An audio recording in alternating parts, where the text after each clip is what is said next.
আউতে বন্ধু বন্ধু আইর বেটা দাওয়া তো বুদ্ধি দিই ভাই কি বুদ্ধি বা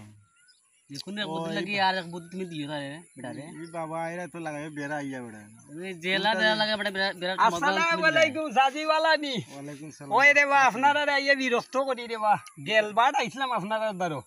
আমার একটা বুদ্ধি দিছিলাম মরার মেম্বারের দ্বারাইতাম তখন বেটা বেকার থাকতে থাকতে মন মিজাজ বালা থাকে না সারা দিন খালি মানুষের লগে তগরে বিবাদ বাজ্যা থাকে আমার তখন দেবা চাচা এটা সুপরামর্শ দেও রেবা জীবনে চলতে হইলে তো কিছু টাকা পয়সার দরকার বেটা দেও রেবা তুমি কিতা কও বেটা বুদ্ধি তো দেওয়া দরকার ওই রে বা দেও রেবা একটা আমি তো চলতাম ওই আমার বুদ্ধি তো কামে লাগাও না ও চাচা যদি গ্রহণযোগ্য বুদ্ধি হয় আর যুক্তির এখানে মানতাম না বেটা আমি তোমার বাতি জানানি তুমি চাওনি আমি নগরে নগরে গুই দেখাই একটা চেষ্টা করি আচ্ছা রে বা বুদ্ধি দেও ও বা বুদ্ধি লিবাইনি চাচা কইছেন যদি যুক্তি